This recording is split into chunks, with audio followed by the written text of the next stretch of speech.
Здравейте, аз съм Елена Пенева и в последните 15 години правя комуникационни и брандинг стратегии за компании от всякакъв размер в различни пазари. В този канал обикновено споделям разни неща за хобита, спортове и други неща, които ме вълнуват, но днес ще свържем тези две части с гостуването тук. В момента сме в Супер 9000. Това е оптиката на всъщност мой доста близък приятел Веско, който я отвори преди няколко години и съм убедена, че това видео трябва да гледа всеки човек, който има и носи очила. Защо? Защото всъщност покрай работата с Веско и работата в тази оптика, преди откриването правихме go-to-market стратегия и комуникационна стратегия и до днес се чуваме по различни въпроси, свързани с оптиката. Всъщност това, което разбрах, първо беше изключително важно за моето лично зрение, тъй като аз имах проблеми, главоболия, дискомфорт, по цял ден пред компютър, години наред, които не можах да оправя и да коригирам по всякакъв начин, докато не се отвори Супер 9000 и тези проблеми не спряха.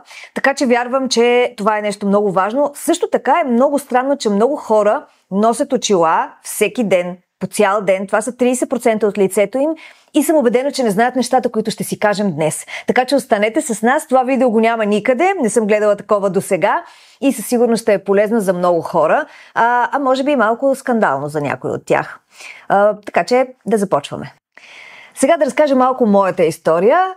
Аз от малка винаги знам, че имам някакъв малък диоптър. Ходила съм на лекар много пъти и по здравна каса са ме изпращали за задължителни прегледи, но така или иначе станах на около 30 години, започнах да работя всеки ден на компютър по много часове, дойдоха смартфоните и така от един екран се прехвърлях на друг, като всички нас в момента вероятно, и започнах да усещам много силен дискомфорт, главоболия, имах усещането, че не виждам добре и ходех естествено всяка година на лекар.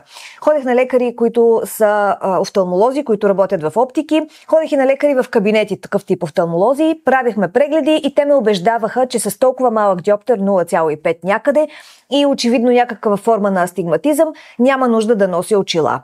И така премина някакво време, аз продължавах да се чувствам много зле. В това време Веско не работеше вече в оптика, познавахме се от години вече, но нямаше как да работим заедно, т.е. да отида при него и той да ми помогне. И така минаха много години.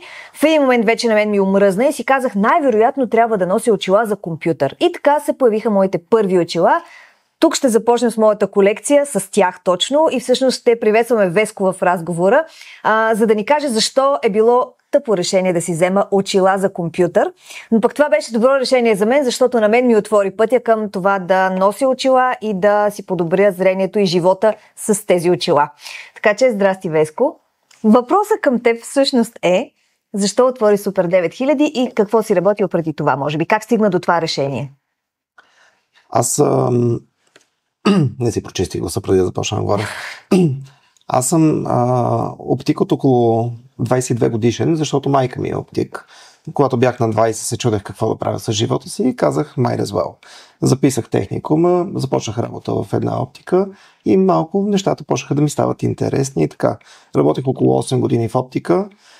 Бих казал, че последните 3-4 от тях ми бяха излишни и малко скучни.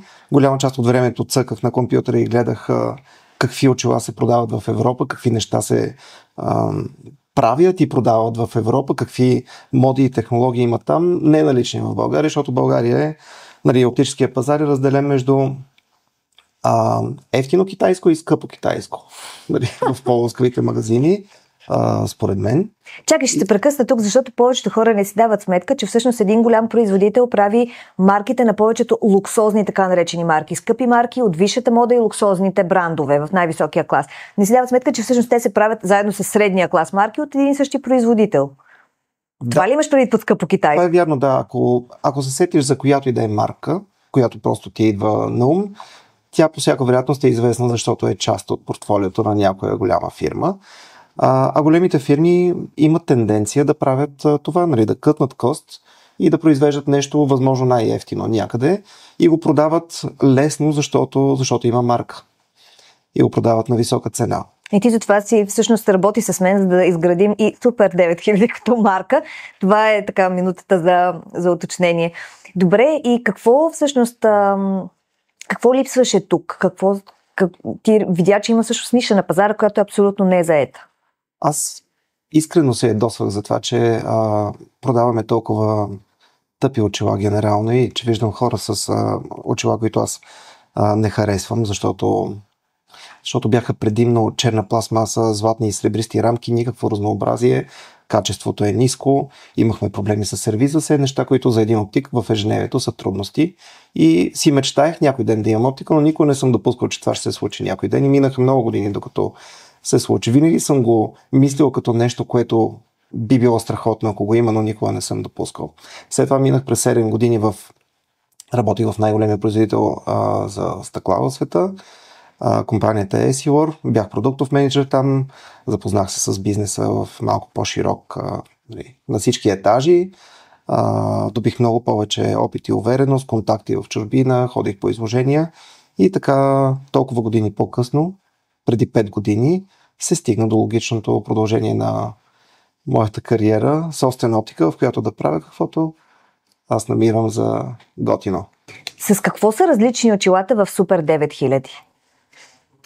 На първо място бих казал дизайна, защото той е различен от корпорациите, защото всяка една фирма се старае да изпъкне на европейския пазар с нещо иновативно, като дали ще е технология или красиви цветове, нова технология на вкарване на цветове, най-различни материали.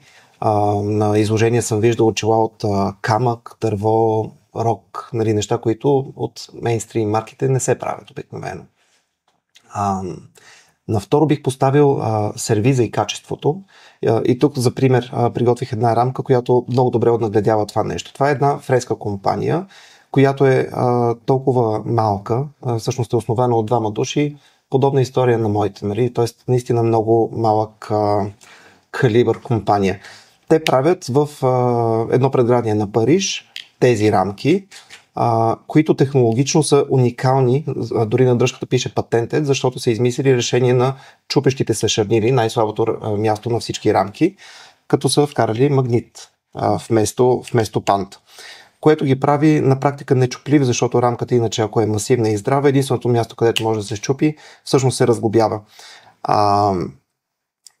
Това е причината, може би, да дават и доживотна гаранция на тези очила.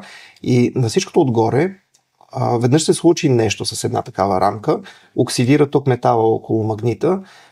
Точно след 3 дни получих чифт нови резервни дръжки, понеже беше дефект, бяха и безплатни, но затова сервиза е много ключов и това също липсва при големите компании, защото там не разговаряш често с хора, има система, ти попадаш в нея, търсиш модела, обаче той вече липсва, защото е стар.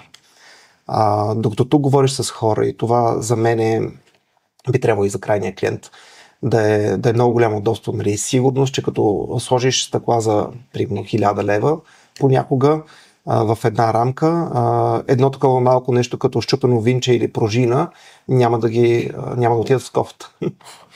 Разбирам. Също със сигурност тук ти вече спомена малко за сервиза, но аз мога да кажа като твой така очевидно доста посветен клиент, че тук всъщност е много специално и начинът, по който се правят прегледите, по който се определя какви очила трябва да си купиш. От рамката, разбира се, ти съветваш хората каква рамка и към какво могат да се насочат, но най-вече към стъклата. Тук аз ще кажа нещо, което съм научила, че при рамките е супер готино да е малък производителя, да има иновация, да се движи супер бързо, да измисли нещо свое, но при стъклата тези нанотехнологии и това бързо развитие всъщност е много ключово да се работи с добри стъкла. Ние с теб сме супер фенове на Essilor, ти си работил при тях, аз знам, че те са най-добрите, със сигурност. Убедена съм, че повечето хора, които имат очила, дори не знаят какви са стъклата, което е страшно и супер странно. Но все пак разкажи ми малко повече за тази част за стъклата и всъщност как се определя какви стъкла трябва да има от очилата и каква е разликата на прегледа в Супер 9000 и прегледа в оптика или дори бих казала лекарски кабинет. Аз съм била на такива прегледи, те се оказаха неправилните за мен. Започна от последното, защото каза неправилен преглед. Ти спомена по-рано, че са ти казали, че имаш нещо като половин диоптър, обаче не е нужно, защото е незначителен. Което е било, в случая решението на твоя проблем. Тоест, те не са сбъркали, просто в препоръката на очилата, нали, тия очила всъщност работят за теб. Но това ще разкажа повече детайли, може би, после, като говорим за самата рефракция. Но като пита за стъклата, аз не съм сигурен, че трябва хората да знаят каква точно марка са им стъклата и да знаят толкова много, защото е комплексна тема. Според мен е важно клиента ми да знае, че има качествени очила. И това е причината, пак за разлика от много мои колеги, аз предлагам само една марка очила, която аз смятам, че е най-добрата. И често не обяснявам много неща на клиента ми. Обикновено, като стигнем до финалния етап, когато е избрал рамката и трябва да сложим някакви стъкла, аз казвам какво препоръчвам. Тоест, ако клиентът е майка ми или ти, аз няма да ти обяснявам варианти, за да можеш ти да избираш от неща, от които не разбираш, без офенс. Но казвам, давам едно решение, което е най-доброто. И това решение е естествено компанията, в която аз съм работил, защото тя е най-голямата, най-богатата и за разлика от, нали, както даде примера с рамките, ако рамката може да бъде направена възможно най-качествено от един майстор с 50 години опит, с една пиличка в барака, обаче много часове върху рамката, същото не можеш да получиш при технологии, като тези, които се изискват за стъклата, защото там искаш първо R&D, второ хора с бели престилки, стерилна среда, покритията се налагат в вакуумни камери, нали, всичко е много скъпо и много голямо. И Essilor, понеже е най-голямата и най-богата компания, всъщност тя е по-богата от следващите 4 компании заедно и инвестират, мисля, че около $500 милиарда годишно в Research and Development. Затова имат най-качествените продукти. Тоест точно обратното на производителите на рамки. Искаме най-голямата корпорация за стъклата. Супер. Аз съм убедена в това и съм виждала всъщност едно много интересно видео в твоя Фейсбук, например за Transition с тяхната марка за фотосолари. Няма да го разказваме това видео, само след малко ще споменем малко повече каква е разликата между различните фотосолари, но при него е доста очевидно защо наистина трябва да бъде най-голямата марка.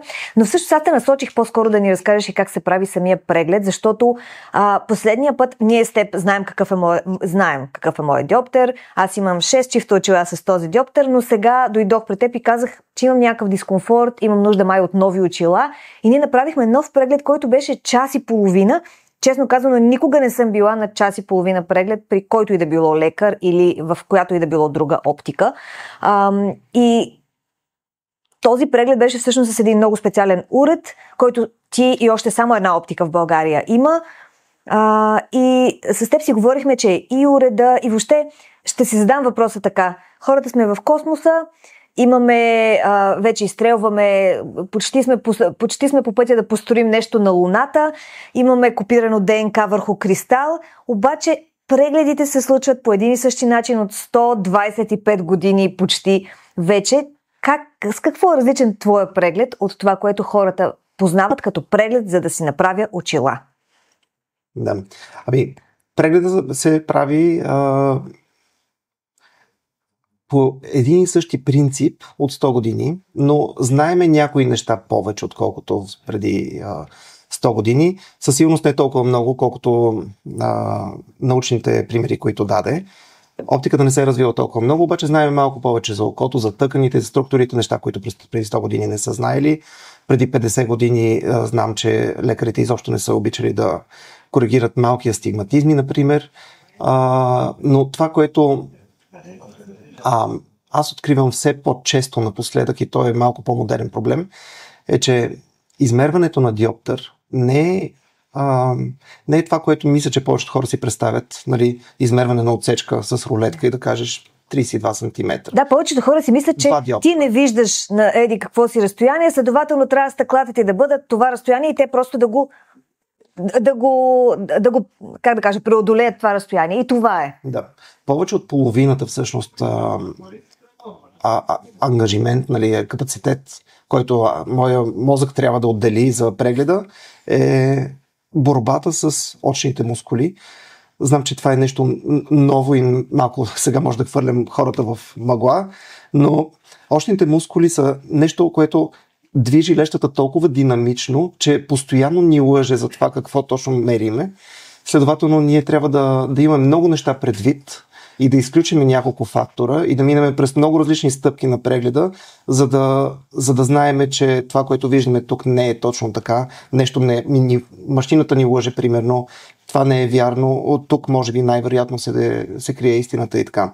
И всички тия неща са толкова много в момента, с които трябва да работиме, че моят уред всъщност е да, той е прецизен, но основното нещо, което го прави специален за мен и много по-добър от всичко останало, което има в момента на пазара за апарати за измерване на диоптър, е, че е сложният му софтуер, който освобождава мозъка ми от неща, за които иначе би трябвало да мисля. Тоест, дали съм сложил тук 0,25 повече, дали сметнах еди кое си правилно. Тоест, върши много повече функции за по-малко време, за да може да се фокусирам върху голямата картина. И в твоя случай, който е доста популярен, млади хора, които работят в продължение на 8 часа на компютър или повече, сега когато си и майка, не знам твоите зрители дали предполагам, че още повече ангажименти до късно вечер на близко разстояние. Еволюцията ни е дала на очите ни способността да гледаме наблизо, защото наблизо трябва да гледаш 2 диоптъра и половина. Това е просто физиката на нещата. Еволюцията от 100 000 години ни позволява или повече на окото да гледа надалеч и наблизо, чрез една адаптация на мускулите и лещите. Обаче в последните 20 години ние искаме от тази адаптация не просто да гледаш на полето и после около огъня и да си изготвиш нещо, а в продължение на 8 часа да си изковеш този мускул за гледане на 50 см разстояние. И това е просто усилие, за което той не е подготвен. На всичкото отгоре ти имаш плюс половинка за далече, която идва on top. Следователно, твой мускул трябва да се бори не само с продължителното време наблизо, ами и с допълнителната плюс половинка, която имаш за далече. И това мисля, че около 30% от младите хора в Европа, или 25%, които са далекогледи и не го знаят, се оказва проблем. Накрая на деня имаш блокирали очи, главоболие, болки в очите, все симптоми, които мейнстрим медия ще ти каже, че имаш нужда от защитни очила, които обаче не работят за това нещо. Ти просто гледаш с неподходящия диоптър. Това е също нещо, което ми прави впечатление, че никога по време на прегледи не са ме питали аз как живея. Че всъщност никой не ме пита къде прекарва време. Тук при теб, благодарение на мен, дойдоха много мои роднини, като баща ми, много близки приятели и всеки един от тях ти разказа по време на прегледа, защото ние сме заедно обикновено, всеки един от тях ти разказа как живее, откъде му е светлината, какво се случва, защо му трябват тези очила, колко често шофира, дали е през нощта. Това са неща, които явно са важни за стъклата и за диоптъра. Да, ако някой ми каже боли ме главата, това може да е симптом на некоригирано зрение. Може да не пие достатъчно вода, може да гледа компютъра от неправилно разстояние, да няма достатъчно осветление. Аз лично имам личен пример в семейството. Жена ми, примерно, не се ангажира с това лаптопа, с който работи, винаги да е с точното количество светлина според околната среда.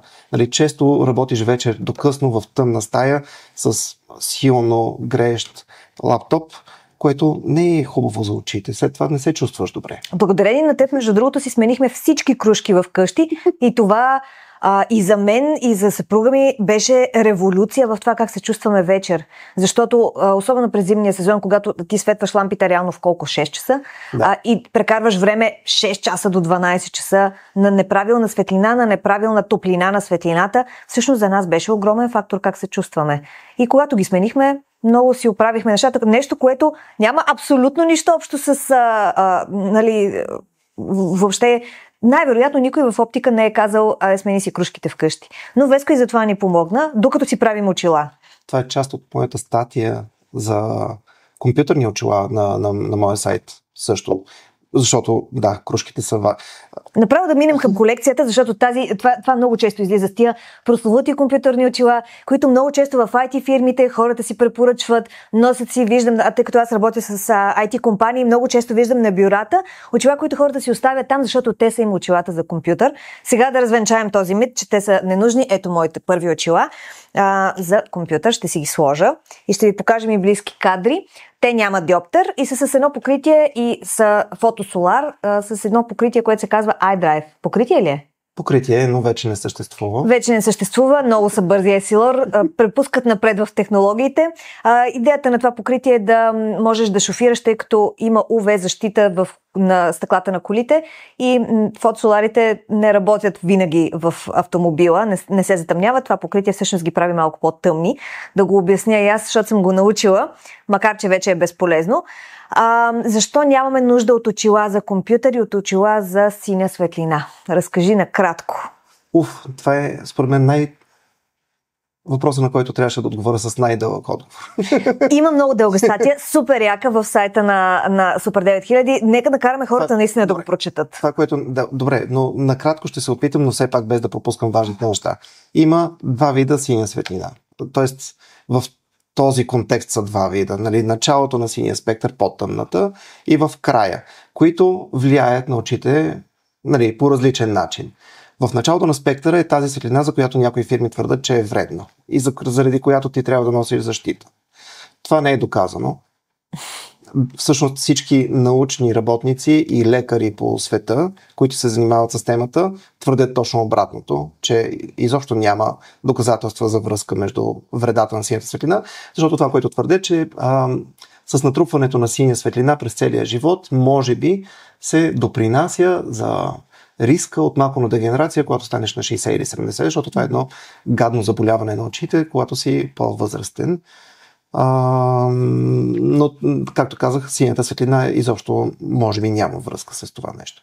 Дори и да има връзка, основният източник на светлината, ама с десетки хиляди пъти повече, е Слънцето. Следователно, компютърната светлина не вреди изобщо на очите по този начин. Дори има едно проучване в Испания, където са се задали въпроса: добре, ако един човек не работи на полето, а работи пред компютър, наистина ли тая светлина идва on топ, вредната?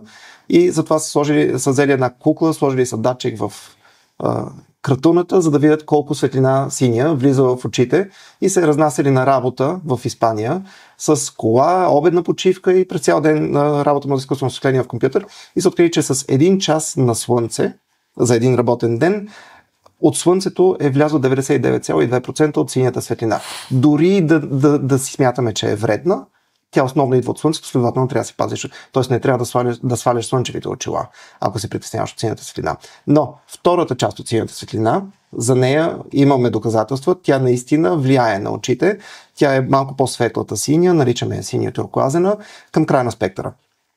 Тя влияе на циркадния ритъм, защото тя изпраща, имаме едни фоторецептори, които не са свързани с зрението, но регистрират точно тази светлина в ретината, открити са преди 20 години, т.е. доказана е връзката, те изпращат сигнал към мозъка, супресира се синтеза на един хормон, който те събужда или пък те прави по-заспал. Т.е. циркадния ритъм се контролира в голяма степен от тази сина светлина. Следователно, ако искаш здрав сън, би трябвало да не гледаш екрани късно вечер. И крушките вкъщи трябва да са възможно най-близо до жълтото, ако не искаш да ти пречат да спиш късно вечер. И това е нещо, което хората също знам, че не често мислят за този проблем, когато купуваш крушки. Не обръщаш внимание, че има от 6000 Келвина до 2700. Препоръчително по-хубавото число е по-малкото. 2700 Келвина е по-топлата жълта светлина, близка до нажежаемите жички, които са супер за очите. Да. Не е супер за природата, но... Не ни трябват очила за синята светлина, трябват ни слънчеви очила, а когато работим пред компютър, трябва всъщност да се коригира този проблем с мускулите на очите. Накратко. Да. Точно. Супер. Добре, продължаваме напред с следващия модел, който си седи сам някакси. Това са единствените ми очила, които не са фотосолар. Те са с кризал. Разкажи малко повече за това покритие, защо ми ги препоръча. Аз много си ги харесвам и си ги нося всъщност доста често, работя с тях вкъщи. Кризал е покритие за стъкла. То е съвкупност от различни слоеве с различни функции.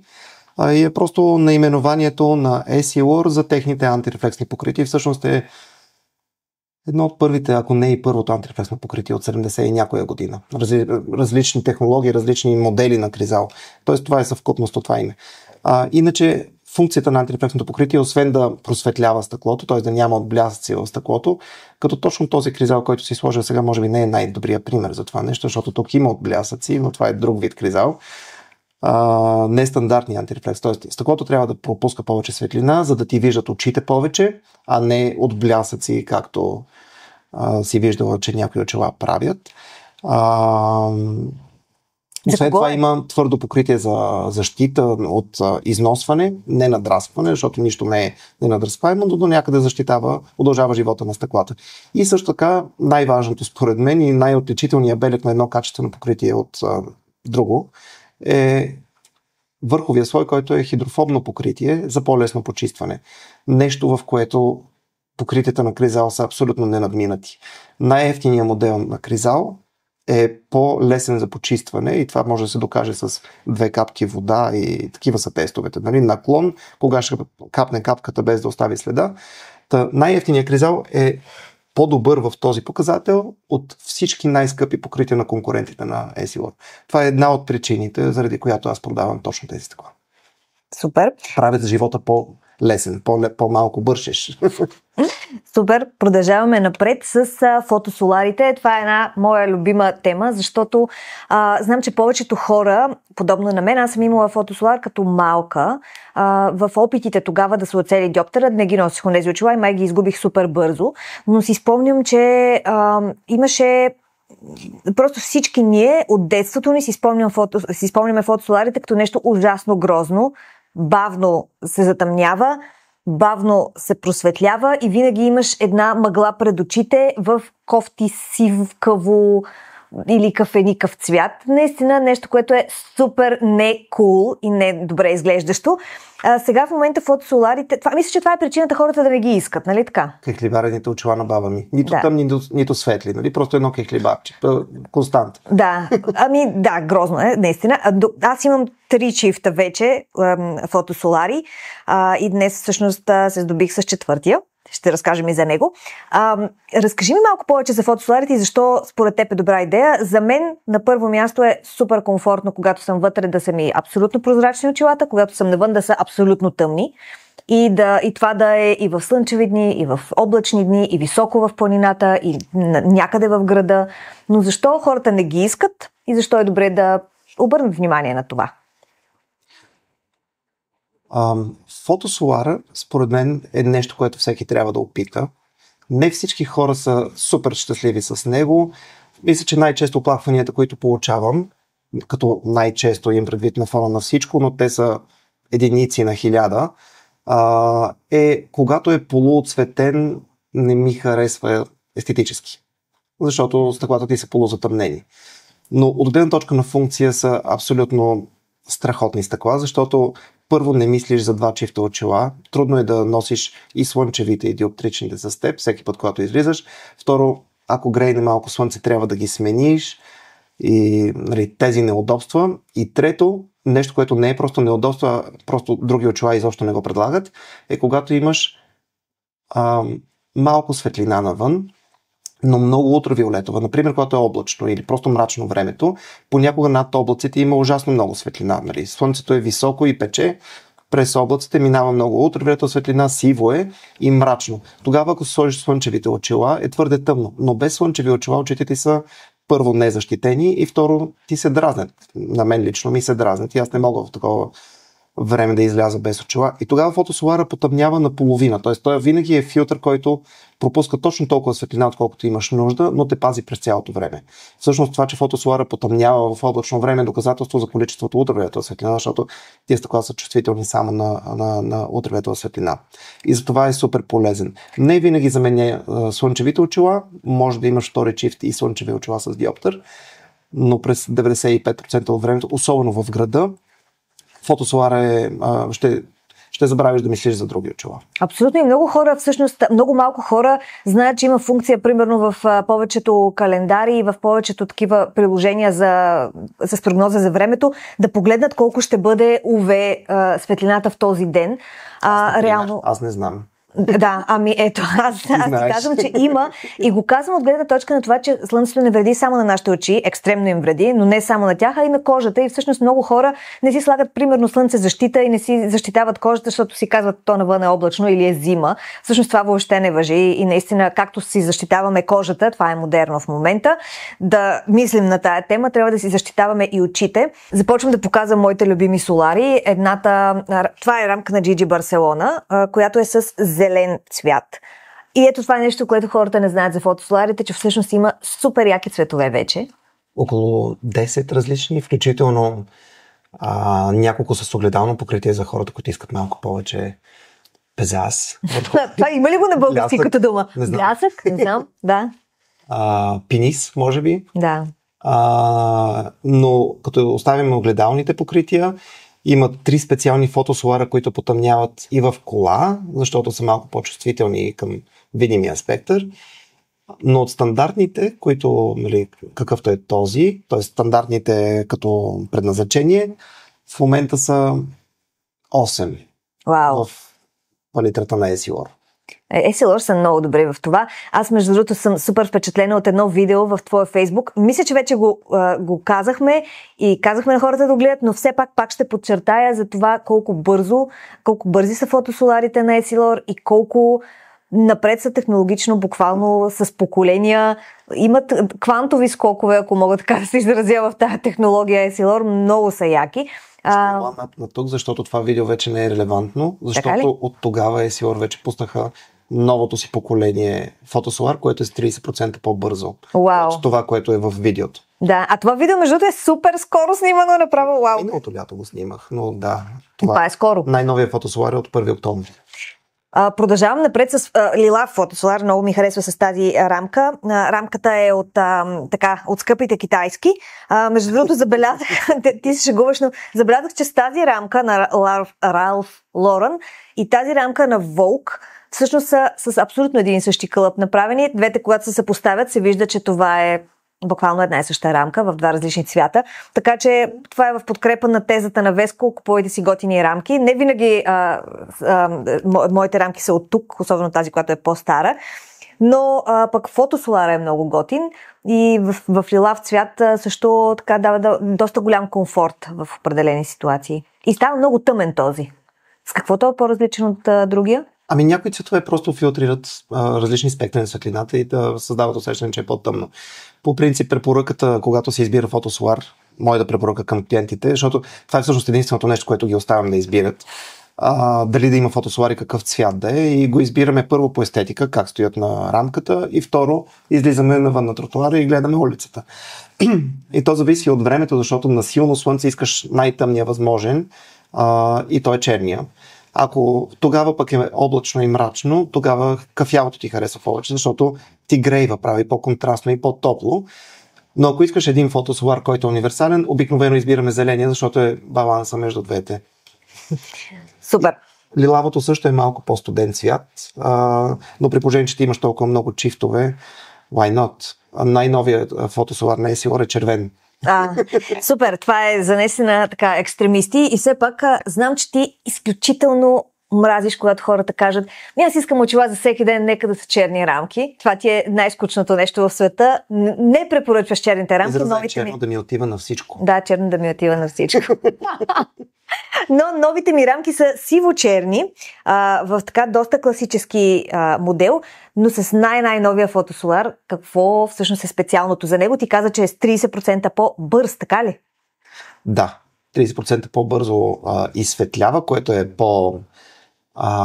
по-трудното, защото потъмняването на фотосолара се случва от 0, нали, то не е 0, от 5% до 90%, което е категория 3, почти до слънчеви очила, е за около 30 секунди пълното потъмняване, но те в първите 5 секунди стават толкова тъмни, че слънцето вече не ти пречи.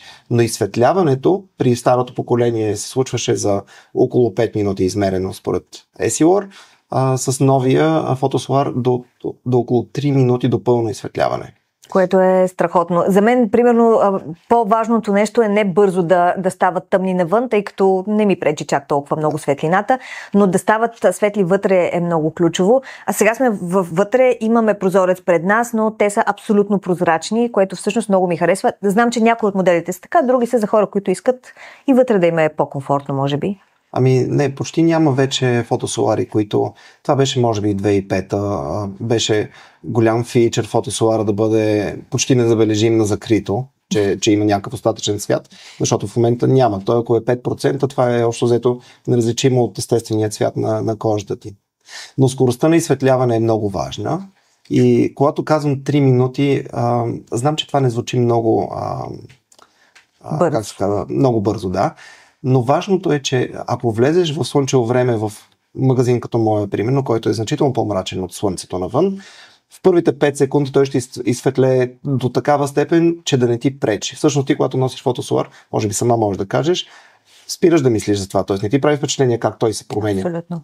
Да, абсолютно спираш дори ти не забелязваш, че имаш очила пред очите. Толкова е комфортно излизането и влизането, че предполагам, че така се чувстват хората, които цял живот носят очила непрекъснато, тъй като аз не съм от тях. За мен това да си носи очилата трябва да се науча. В някакви моменти спирам да ги нося, идвам при тебе, казвам, що ти казваш, носи ги. И още взето този проблем го има, но със сигурност фотосолара е нещото, което прави толкова просто абсолютно естествен прехода навън и вътре. Да.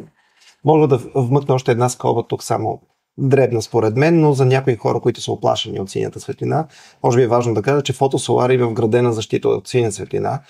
Точно, т.е. в неоцветено състояние точно толкова, колкото специалните покрития за това нещо, а в отцветено състояние зависи от цвета, но особено ако е кафявия, той филтрира най-много студената светлина, нали, синята. Т.е. когато потъмнее навън на слънце, той филтрира приблизително 80-90% от вредната синя светлина от слънцето. Супер. Накрая, всъщност това беше много добър преход и плавен преход към слънчевите очила. Аз имам едни от една така много газарска марка, според мен, Entourage of Seven се казва. Това беше марката в един популярен филм на главния герой. Форд срещу Ферари, нали така? Мат Деймън носеше Entourage of Seven, да.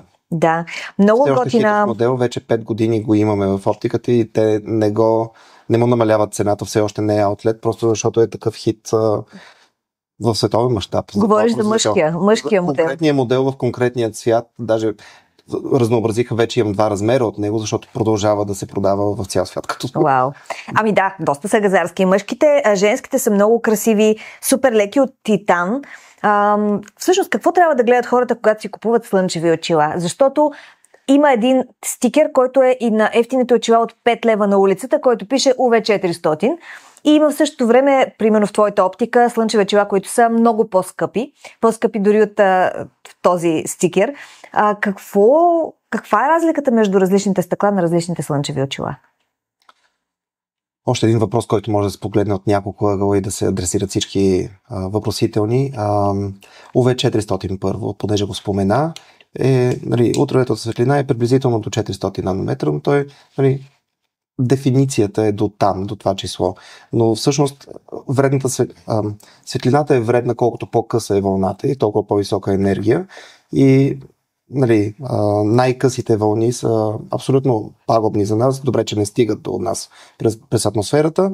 До нас достига между 300 и 400 нанометра и се счита в Европейския съюз. Мисля, че директивата за минимална ултравиолетова защита, за да се продават едни очила в ЕС, е около 380 или 385 нанометра. Някои очила, някои производители отиват отвъд това и казват, ние пазим до 400 нанометра, както една от любимите ми марки слънчеви очила Виорне, които те са кръстени са Жан Виорне, който е ски състезател, те са с педигри, спортни очила за висока планина, родени в Алпите. Те пазят 100% до 400 нанометра ултравиолетова светлина, освен това се гордеят с 90% приблизително, пак се зависи от цвета, филтрация на синя светлина и инфрачервена светлина също пазят. Нещо, което не е много популярно. Не знам доколко има смисъл, няма достатъчно научни доказателства, може би. Да. Но теорията е, че има някаква вреда, която инфрачервената светлина може да нанесе на окото, която не ми е напълно ясно каква точно може да бъде, защото няма достатъчно. Но едно от нещата, което прави е, че затопля и е причината след дълъг ден в планината, след това очите ти да парят, защото роговицата се изсушава, защото сълзата се изпарява повече. И ако пазиш очите си и от тази светлина, би трябвало да решиш този проблем. Добре, обаче Вуарне го твърдят и го твърдят и очилата за 5 лева. И как един обикновен човек може да се ориентира, да го провери? То е абсолютно невъзможно. Това хората си купуват ефтини очила. Очила за 5 лева не съм виждал отдавна. Обикновено очилата за 5 лева вече струват 100 или 150. О, вау! Но, да, в смисъл, ширпотреба ефтини очила, те няма как да струват по-малко, защото хората, които ги продават, трябва да ядат, нали, стандарта на живот е такъв, че вече няма значение дали производствената им цена е 1 лев или 15. Цената се определя от нещо друго. Но да кажем, примерно в магазин на някоя търговска улица или в магазин за чанти или в някой от големите магазини за дрехи, за бърза мода, те също продават очила. И всъщност как човек може да се ориентира? Това вредни очила ли са? Опасни ли са? Ако са вредни, то би трябвало Държавната агенция по метрология да ги глоби или да ги накаже по-сериозно и да ги задължи да приберат стоката, докато не осигурят. Нали, в Европейски съюз не можеш да продаваш слънчеви очила, да ги наричаш слънцезащитни, ако не покриват нормата на съответната директива. И аз се съмнявам, че имаме такива очила на пазара. Тоест те са ефтини, защото са нискокачествени, може производството на нали, пластмасата, примерно да е шприцована на кълъп, което е много ефтино, нали, като градински стол така се произвежда, което ги прави по-нестабилни. Те може да са едносезонни, да ги щупиш много лесно, може да ги забравиш. И аз не виждам нищо лошо в това. Ако твой лайфстайл е нали, да имам 10 чифта слънчеви очила този сезон за разнообразие, стига да имат нали, защитата, което би трябвало да имат, няма нищо лошо в това. Аз лично се кефя на качествени неща и моите очила са по-скъпи, защото всеки път, когато се ги слагам на лицето, те са ми по-удобни, по-леки, по-здрави. Но не е вредно да носиш ефтини очила, стига да мога да ти докажа, че има ултравиолетова защита. Супер. Накрая ми се иска да ми разкажеш малко повече как всъщност работата с мен, какво научи ти от нея, тъй като, както се вижда този разговор, аз доста неща научих за здравето на очите си, за технологиите свързани с очилата, какво трябва така човек да гледа и най-вече благодарение на тези дълги прегледи оцелихме и аз буквално всички проблеми, които имах с главоболие и дискомфорт в очите, изчезнаха, което не мога да кажа за доста специалисти преди това. Ти какво научи от работата с мен и с Bright Module? Аз научих, че нали, за пореден път се доказа твърдението, че трябва да се довериш на професионалистите за нещата, които са важни за теб и за моя бизнес.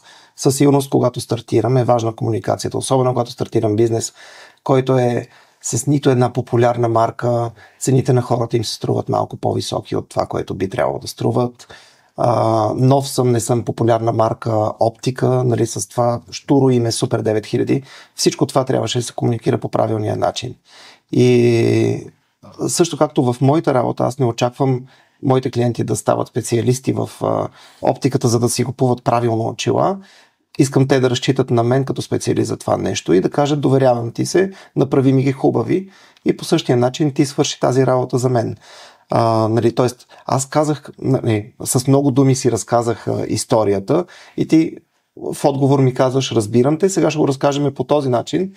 Примерно това интервю, ако не беше устно, ако беше писмено, може би ти щеш да го прегледаш и да кажеш: много хубави неща си казал, обаче ще ги синтезираме по друг начин. Както всъщност направихме наскоро, преди 2 седмици за писмено интервю и пак ми помогна за това нещо. С това твоето ноу-хау беше много полезно за моя бизнес. Аз не научих много за маркетинга, все още се опитвам да отговарям на най-неудобния въпрос, който ми повтаряше още от началото. Трябва да научиш нали, важното изречение какво е Супер 9000, защото ще те питат често. Все още не мога, но Да, просто не искам да ставам специалист по маркетинг, както не искам да ставам специалист по счетоводство. Нали, аз съм специалист в очилата и всичко останало ще ме разсея, ако тръгна да се занимавам с какво ли не. В същото време държа да кажа, че има няколко елемента в тази оптика, които са много специални и със сигурност не са свързани с очилата, а са свързани с това как се чувстват хората тук. Нали, мисля, че от кадрите е доста очевидно, че това е много различно обзаведена оптика и целият този дизайн Веско имаше визия за него, даже веднъж го промени, т.е. той го обновява. Също така тук има страхотна музика, страхотно озвучаване. Можете да видите в Spotify плейлистите на Супер 9000, тъй като Веско има много сериозно отношение към музиката. Тук се слуша музика на плочи също така, което е по-скоро твое хобби, не толкова свързано с това дали хората виждат добре, но е готино и да чуват хубави неща. Има страхотно кафе и тук хората се чувстват все едно не са в някакъв студен магазин, в който трябва да влязат и излязат по най-бързия начин. Всъщност това е наистина изживяване. За мен е изключително важно, защото ти в началото на разговора започна с очилата са, ти каза 30%, аз бих казал половината от твоята визия, защото те може като площ да заемат 30% от лицето ти, но реално хората те гледат в очите, когато разговарят с теб и това е най-важният аксесуар.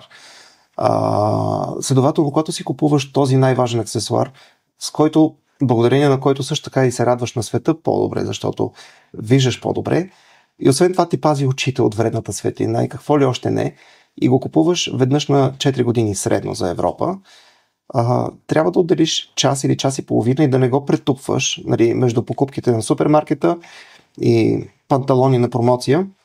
И затова моите хора си записват един час, час и половина, прекарват време тук и тъй като прекарват време тук, искам да им е приятно, затова се грижа за, нали, да имам добро осветление, добро озвучаване и да пият хубаво кафе в ретро сервис чаши.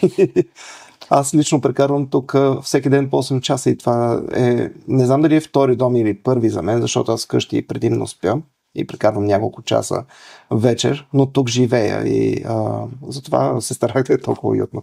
Още един много дълъг въпрос на... Много дълъг отговор на кратък въпрос. Дълъг отговор, да. Да, мисля, че казахме основните неща, които повечето хора според мен не знаят. Надявам се, че сме им били полезни. Със сигурност най-малкото елате в Супер 9000, прегледайте си очите с Веско, изпийте едно кафе тук и вижте какво не сме ви казали или какво сме изпуснали да ви споделим. Със сигурност, дори да не сте професор по стъкла, след този разговор, може би сме ви насочили, че има още какво да изживеете и да получите за зрението си. Супер 9000 е за хора, които искат да виждат супер, нали така? И да изглеждат супер. И да изглеждат супер. Така че много ти благодаря. И аз благодаря, беше много интересно.